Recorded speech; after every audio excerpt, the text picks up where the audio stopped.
I'm Corey. I'm Jillian. And we're Living in Diz. Disney News, reactions from the couch. Today, new details released for the new Millennium Falcon ride coming to Star Wars Galaxy's Edge. Work is underway for the new Ratatouille entrance in the France Pavilion. Disney World raises fountain and bottle drinks, popcorn, pretzels, and other snack items big time.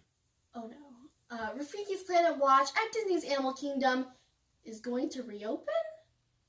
That and more coming up next. Let's go!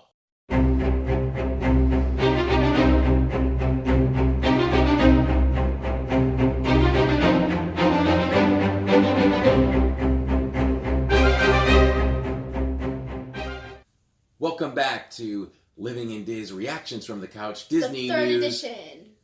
Number 3. Before we get started, you may have recognized this if you watched our character haul from Disney's Character Warehouse on last week's merch video. Rocking the Aerosmith Rock and Roller Coaster right here. It is like a golden metallic looking. Loving it. Nice and sparkly. It's awesome in the sunlight. Really cool. And Jillian walked off with this Jakku little piece. Very reminiscent. It said, adventure awaits, visit Jakku. And it has the Millennium Falcon flying. And it also has BB-8 and Rey walking as the sun is setting. I'm wearing another bow. If you know who it is, please comment down below. And I'm not holding one of these today. Instead, I have my Zero plushie. Zero. Story number 1, Stitch's Great Escape at Magic Kingdom will not return. And as a matter of fact, according to WDW News Today, which all our articles that we are covering today are shown there, it's been dismantled. So there's no more speculation, according to Disney sources. It is done. There's no returning. They're starting to take some things out in front of the building as well. So Stitch is done. I love Stitch, but I hated Stitch's Great Escape because you were locked in like as if it was a roller coaster. Didn't it go But over? you like roller coasters. Yeah, but you were just sitting in a seat. Yeah, it was more of a show than anything. But and what I it don't wasn't understand. a very good show at that, in my opinion. I mean, it's like the #1 Disney thing that I've wanted to get rid of for a long time. Me too, and who wants Stitch to burp in your face, smell like beans, and him fart, and have him scratch your back and all over you while you're locked in like a roller coaster? Yeah, it just never seemed like a good idea from the start. No, and it's been on and off. I've heard that it's going to be continuing. I've heard it's going to be like completely done. That has been going on for me for how many years now? Now, there are still character meet and greets being held for Stitch in the second queue. So that'll be ongoing, I guess, for at least a little bit until they have to close that part down to make room for the next attraction. The strong rumor is Wreck-It Ralph VR will be going in to that spot. I hope so. I love Wreck-It Ralph. It's one of my most favorite Disney movies. And to have a VR experience that way, and be in the world of Wreck-It Ralph and Sugar Crush and all that Sugar stuff. Rush! Oh yeah, Sugar Rush. S-U-G-A-R, don't be funny this because it's Sugar Rush. Yes, so, and they say Wreck-It Ralph is already in development for this space, so get ready, get excited. Let's wait for some more rumors to turn into, hopefully, fact sooner than later. On to the next story. Walt Disney World raises fountain and bottled drinks, popcorn, pretzels, and other snack items exponentially. What? I mean, big price hikes. What? What's going on? A bottle of water is already $3. Normally it's like 25 cents everywhere, but Well, Disney... now it's going to be $3.50. Yeah, just a little rundown. You're looking at cotton candy at $5. You're looking at a little package of almonds, $6. Bottled water's $3.50, like I said. Smart water, $5.50. No. Churros, $6.25. Mickey pretzels, $7. No. For a Mickey pretzel. No. Those things aren't even that big. Yeah. I'll just go get a box of frozen ones and cook those up in the oven. You get more bigger $4 for at less Publix or money. something. I don't know. And we go to the parks all the time, so we try to save some money and not really buy a lot of snacks. Because we typically bring our own food. We do, and we thank Disney for the opportunity to actually do that. We are very thankful for that. We will say that right off the bat. But I've noticed with popcorn, the refillable buckets, we bring those. And just a few months ago, I mean, what was it, $1.50? It was less than $1.50, I think, for refills. And it seems like every few weeks that we go, it goes up and up and up and up. And now I think it's creeping into the $2 range for every refill. Come on, we already buy all those buckets because apparently every single season, like say it's around Halloween now, they have a Halloween bucket and they don't allow you to refill your old buckets. So we're already paying like what, $7 for each? Yeah. Or like even more. And your Mickey Pops, your famous Mickey ice cream bars are going to be $5.75. And all your special popcorn buckets initially are now $10. What? Yes. Oh no. And the fact that they keep switching it like every single season possible to get more money? Now we talked to more of a senior cast member, beginning of the year, but just at the end of last year, and we asked, is this going to stop at some point? Because Universal Studios has a universal bucket, no pun intended. And we were told that Disney was going to go to a universal bucket. I'm not so sure they're yet there with the universal bucket yet, because they still seem to be changing. We're on the light green bucket, if you're not talking the special Mickey's Not So Scary Halloween Party bucket. So we're going to see if this green bucket changes, and I hope it doesn't, because we go often. It's still a good deal if you have to buy a bucket every 5 or 6 months or something, but we don't want to have to do that. We shouldn't have to do that. We should just, especially as annual pass holders, should be a little benefit where we just get to keep the bucket and keep it rolling, keep it filling. And the fact that they put out so many each season, you just have to keep buying and buying and buying. Because like I said, if you have one of those old buckets and you go up to get popcorn, they won't fill it for you. Let's move on to the next story.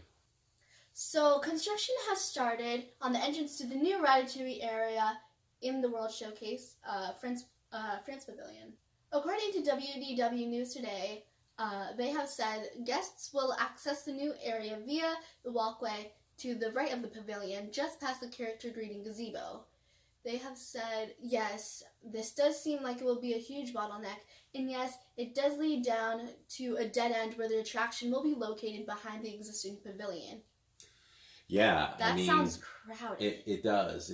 God. Disney's usually good with crowd control, so I'm sure there'll be more to this than what we're seeing in the concept art that you see here, with the supposed tight area, bottleneck area. It looks like that's the way it could be, but I'm going to trust Disney on this and think that they're going to come up with something. I do hope they thought this through. That. I really do, and I love the World Showcase. That's literally my second home, and I fear that with Ratatouille coming in, it's going to be like an Epcot festival times 5. I don't think it'll be that bad. It's one ride. It'll be busy. People will be concentrated to that area, and But still, it gives us more time on Three Caballeros. Caballeros? Yeah. Caballeros. It's gonna make it busier. You think of things like this too. Will it take some pressure off of Frozen? So Frozen will cut down the wait times, but it's just going to bring more people to the park initially that are just going to be like, hey, we're here to see Ratatouille, so let's go over and hit Frozen at the same time.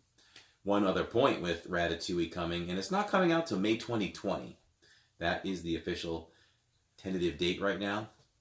And so my last thought on it is, at Epcot, Disney does tiering with their rides for fast passes, and the top tier, everything else is on the bottom tier. The top tier includes Test Track, and Frozen, and Soarin'. Right. I've got to believe that Ratatouille will now go into tier 1 as well. Definitely, it's going to be like the main attraction.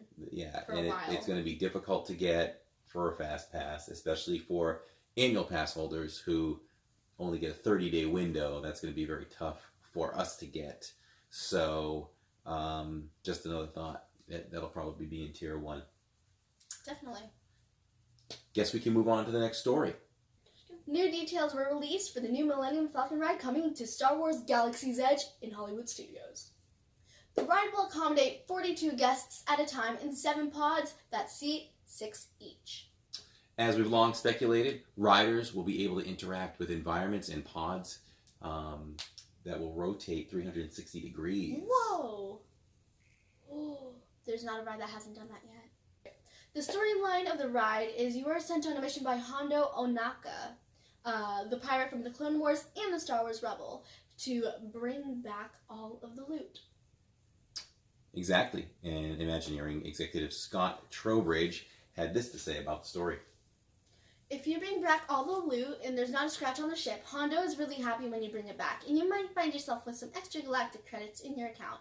But do a poor job, you lose the cargo, you smash up the ship, you might come back owing more money than you started with. The boss man might not be too happy, and when you cross to the local cantina, the bartender might lean over and say, "Hey, word on the street is your name's been put on the list of a local bounty hunter. I'd watch out if I were you." So, how well you do on this mission really does have an impact on your overall land-wide story. How great is that going to be? It's going to be amazing. It's going to be like real life. You're just going to be trapped in it. This seems like the kind of thing that I would get sucked into and never want to come back out. You know how people said that Soarin' or Flight of Passage was Soarin' on steroids? Millennium Falcon ride is Mission Space. Exactly. Times Flight of Passage. Times on steroids. Yeah. Because, I mean, in Mission Space, you get in the cockpit, you could literally sit there and fold your arms and go along for the ride, and the mission is going to be the same, no matter what you do. And you can play and hit the buttons. We have fun acting it out. It's awesome. You don't even have to press the buttons. It just does it for you. You can't go button crazy when you're in the Millennium Falcon, guys, because every button has a meaning to it, and if you screw it up for everybody else, well, you're going to be in big trouble with a bounty hunter or something. So there's total interaction. It's like playing a live video game, so get that in your minds. When you get into that Millennium Falcon cockpit, you're not just along for the ride. You are part of the mission, and you do have separate assignments, I guess, that you're going to have to do.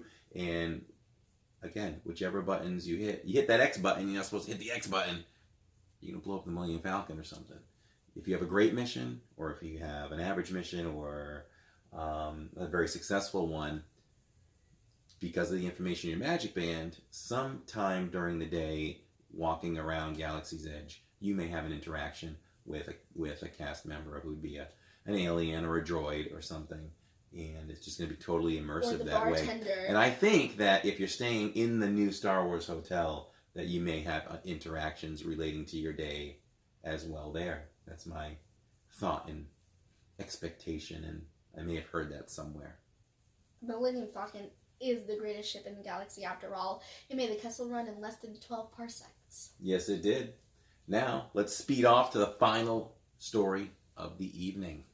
Rafiki's Planet Watch at Disney's Animal Kingdom will reopen spring 2019? What? Just last week or the week before, we reported that Rafiki's Planet Watch was going to close forever. Where did we get that from? Because I've heard, we got it from a few sources, including WDW News Today. But we're not blaming them or any of our other news sources. This is just the way it's gone. I'm thinking that that Disney announced that Rafiki's Planet Watch was going to close, and we just all assumed it was going to close forever. Yeah, because I've heard many rumors about like different things like Zootopia coming in, so I thought it was closing forever, but apparently not.